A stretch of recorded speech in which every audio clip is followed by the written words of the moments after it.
आदिवासी ईसाई समुदायों की एकता देख करके तथा आदिवासियों की एकता देख करके भारतीय जनता पार्टी झारखंड पर घबरा गई है। पहली बार 2024 की चुनाव तथा लोकसभा की चुनाव पर भारतीय जनता पार्टी घबरा गई है और इन्हीं घबराहट की वजह से ही बाहर से लोगों को बुलाने की प्रयास किए। हालांकि भारतीय जनता पार्टी के जितने भी जो बी टीम है, ये उनकी बी टीम पार्टियों को बुलाने की प्रयास कर रहे थे और हालांकि उनकी जितने भी जो फार्मूला ये काम नहीं आई। और आज की तारीख पर जिस तरीक़े से इसकी डर पहले से ही डर था और इन्हीं डर पहले से इनको सता रही थी और इसी चीज़ों को देख करके ही पहले दफ़ा आपने देखा होगा 4 फरवरी 2024 को, भला ये कौन बोल सकता है, जब इसी एकता और चट्टानी का परिचय जब हमारे मोराबादी मैदान पर जब दिखाने का प्रयास किया तो भारतीय जनता पार्टी बौखला गए हैं। और उन्हीं का परिणाम स्वरूप आज पहली बार 2024 के चुनाव पर परिणाम देख चुकी है। हालांकि इन चीज़ों को दबाने के लिए, इस राजनीति को कुचलने के लिए भारतीय जनता पार्टी अब फार्मूला ढूंढने पर मजबूर हो गए हैं, क्योंकि पहले से इनको डर था। जितने भी जो भारतीय जनता पार्टी के जितने भी जो बी टीम होते हैं, इनको डर पहले से ये संदेह था कि हमारे आदिवासी ईसाई कहीं ना कहीं आदिवासियों को आकर्षित करके अपने और आकर्षित करके हमसे मुकाबला करने पर उतार देंगे। आज 2024 की चुनाव पर पहली बार जब आदिवासी समुदाय ने जब अपना एकता का जब परिचय दिया तो पिछले बार भी लोकसभा की चुनाव पर भी 5 क्षेत्र पर इनको पराजित करने पर मजबूर हो गए हैं। और दूसरी बार जब विधानसभा की जब चुनाव हुई है तो इसमें भी 6 मतलब आप समझ रहे हैं ना क्या मैं 6 कर रहा हूँ। 6 विधायकों को जब विधानसभा भेजने का जब आदिवासी समुदाय जन करके दिखाया है ना, वाकई ये इतिहास में पहली बार ये दर्ज होनी चाहिए, क्योंकि इतिहास की पन्ने पर ये पहली दफ़ा इस तरह से राजनीति में ये भूचाल देखने को मिला है। 6 विधायक जब विधानसभा भेजी गई हैं दोस्तों, इससे भी देख करके भारतीय जनता पार्टी काफ़ी थर कांपने पर मजबूर हो गई। हालांकि आज की तारीख पर कई लोग इन्हीं चीज़ों को किसी दूसरे के द्वारा इनडायरेक्ट तरीक़ा से हमला करने की प्रयास करते हैं, लेकिन इस हमलावर से भी आप सबको सचेत होने की आवश्यकता है। और क्योंकि हमने आप सबको इसी का तो हमें इंतज़ार था, पिछले 10 साल से आपने हमारे उभरता झारखंड फेसबुक पेज की माध्यम से ये बात मैंने आप सबको लगातार प्रयास करते हुए आ रहे थे दोस्तों कि आबुआ देशों में आबुआ राज का सपना जरूर साकार होगी। और आज पहली बार हमारे झारखंड की राजनीति में ये पहली दफ़ा इस तरह का देखने को मिला है दोस्तों। वाकई भारतीय जनता पार्टी हमें आप इस बात से टेंशन होने लगी है। अब आने वाले 50 साल पर अपने जितने भी जो भारतीय जनता पार्टी के जो पूर्व में जो कई दर पीढ़ी दर पीढ़ी चलाए हैं ना, ये आप अपनाने वाले बच्चों को जब अब पॉलिटिकल पार्टी के रूप में अब पब्लिक स्वीकार करेगी या नहीं। पर उनके जो विधायक के जितने भी जो बच्चे हैं ना, ये लोग अब विधायक के तौर पर अब स्वीकार करेंगे या नहीं, ये हमें बड़ी चिंता हो रही है। क्योंकि एक चीज़ मैं आप सबको लाइव पे फेसबुक पेज पर ये बात मैंने आप सबके साथ शेयर करने की प्रयास किया था, शायद वो वीडियो मैंने कारणवश डिलीट करना पड़ा।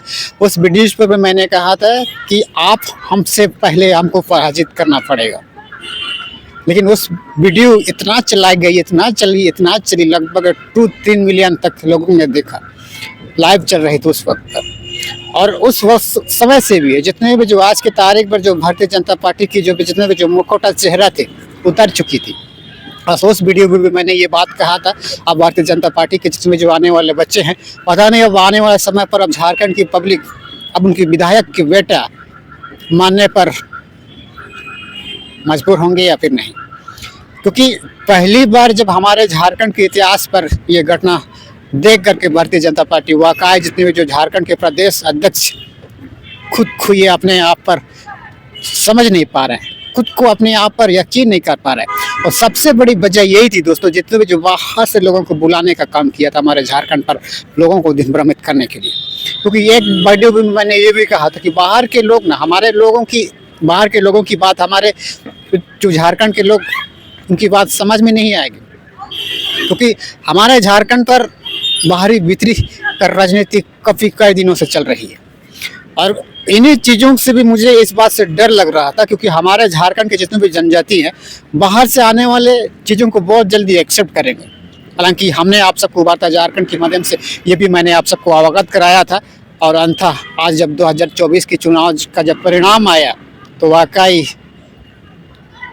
ये तो इतिहास में पहली बार इस तरह का घटना घटी।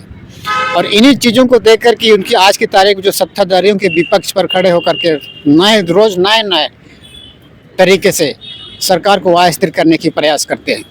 हालांकि इन सारे मुद्दे के साथ हम आपके साथ लगातार चर्चा करते रहेंगे। हालांकि हम ग्राउंड जीरो लेवल की जो भी बातें हैं वो सारी चीज़ें हम अपनी उभरता झारखंड पर शेयर करने के प्रयास करेंगे। और ये भी बात मैं आप सबको बताऊंगा दोस्तों कि किस तरह से इस सरकार को अस्थिर करते हुए विरोधियों को हमें किस तरह से लताड़ना है, इस पर हमें विशेष रूप से बातें हम आपके सामने इस उभरता झारखंड के माध्यम से हम चर्चा जरूर करेंगे। और ये बात मैं आप सबको पहले भी मैंने कह दिया था कि 2025 से हमारे जितने भी जो जीरो लेवल की जो भी बातें हैं, जो भी बातें थी रहेंगी, वो सारी चीज़ों को हम आपको शेयर करेंगे। और इसीलिए मैं कह रहा हूँ 2024 पर पहली बार अबुआ दिसुम पर अबुआ राज स्थापित हो चुकी है। 6 विधायक, मतलब आप समझ रहे हैं ना मैं क्या कह रहा हूँ। पहली दफ़ा इतिहास में पहली बार ऐसा हुआ है, और आज तक हमें नहीं लगता है ये जो दर्द, ये जो जख्म भारतीय जनता पार्टी भर पाएगी या फिर नहीं। क्योंकि क्या चाहते थे भारतीय जनता पार्टी की फार्मूला क्या है हम आपको बता रहे हैं। महिलाओं को सशक्तिकरण करने की बात करते हैं, महिलाओं को सशक्तिकरण करने की बात करते हैं, महिलाओं को जोड़ने की बात करते हैं, और अपने महिलाओं को क्या करते हैं, सत्ता पर उतारते हैं। विधायक बनने के लिए इन लोगों को टिकट दे देते हैं। यही सबसे बड़ी गलती क्या है भारतीय जनता पार्टी के नेताओं ने। अपने बेटी बहू बच्चों को राजनीति पे उतार देते हैं, और उन्हीं महिलाओं को सशक्तिकरण बात करने के लिए भोला भाला महिलाओं को उसके पीछे झंडा पकड़ा देते हैं।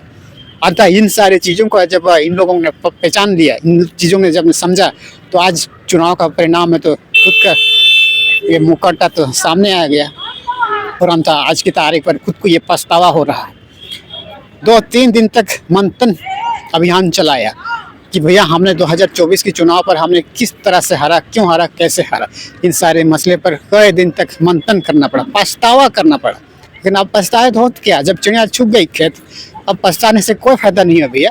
मैंने उस वीडियो में भी मैंने आप सबको बताया था कि दोस्तों आने वाले 50 साल तक में भी भारतीय जनता पार्टी कभी सरकार इस झारखंड पर सरकार नहीं बना पाएगी, क्योंकि मैंने इसकी रणनीति, इसकी फॉर्मूला मैंने पिछले 5 साल से मैंने तैयार कर रहा था। 5 साल से। और जब 5 साल के बाद जब आज हमारे झारखंड पर जब परिणाम आया ना, वाकई चौंकाने वाली है। 5-5, 6-6, मतलब आप समझ रहे हैं ना मैं क्या कह रहा हूँ। ये कोई आम बात नहीं है, और हमारे बातों को कहीं ना कहीं लोग, हमारे इस सोशल मीडिया का आज की जनरेशन पर लोग सुनते हैं, समझते हैं। क्योंकि हम राजधानी रांची पर 3.5 साल हो गए राजनीति के गलियारों पर। हम राजनीति के गलियारों पर हम यूं ही बता सकते हैं। कई सारे लोग इस बात पर कमेंट करने लगते हैं कि जयराम आज विधायक कैसे बने। विधायक बनने से क्या फ़ायदा है, क्या मिलेगा विधायक बनने से? विधानसभा में बातें उठाएंगे, वीडियो रिकॉर्ड हो गए, और वीडियो तक पब्लिक तक पहुँचेगी, लेकिन वो सारी बातें मुझ पर कभी अप्लाई नहीं हो सकती है। यकीन मानिए, मैं आप सबको क्लियर बता रहा हूँ, विधानसभा पर कही गई बात आज तक हमारे झारखंड की सत्ता के जनताओं पर, आम पब्लिक, जनरल पब्लिक पर कभी अप्लाई नहीं होती है। ये बात शायद उनके चाहने वालों को नहीं पता है, और इसीलिए मैं कह रहा हूँ विधानसभा में कहने से मात्र से कुछ नहीं होगा आने वाले समय में भी। आज तक ना जाने कई ऐसे बातें उस विधानसभा की स्टेज पर चर्चा की गई है, लेकिन आज धरे का धरे रह गई है, आम पब्लिक पर कभी ऐसा लागू नहीं की जाती है। इसीलिए मैंने उस वीडियो पे भी मैंने कहा था, उस तक जाएंगे, वीडियो कैप्चर होगी, बातें चर्चा होगी, पब्लिक तक पहुंच जाएगी, लेकिन बस कुछ नहीं होगा। उनसे कोई फर्क नहीं पड़ने वाला है मुझे। बस फर्क तो उन्हें पड़ेगा, उन्हें पड़ रहा है, क्योंकि मैंने 6 विधायकों को मैंने चुन के भेजा है। और इसीलिए जानकारी आपको कैसी लगे, ऐसे तमाम छोटी बड़ी जानकारी से हम आप सबको अवगत कराएंगे। अगर हमारी दी गई जानकारी आपको अच्छा लगा है तो इस वीडियो को शेयर कीजिए, और चैनल को सब्सक्राइब करना बिल्कुल मत भूलिएगा। धन्यवाद।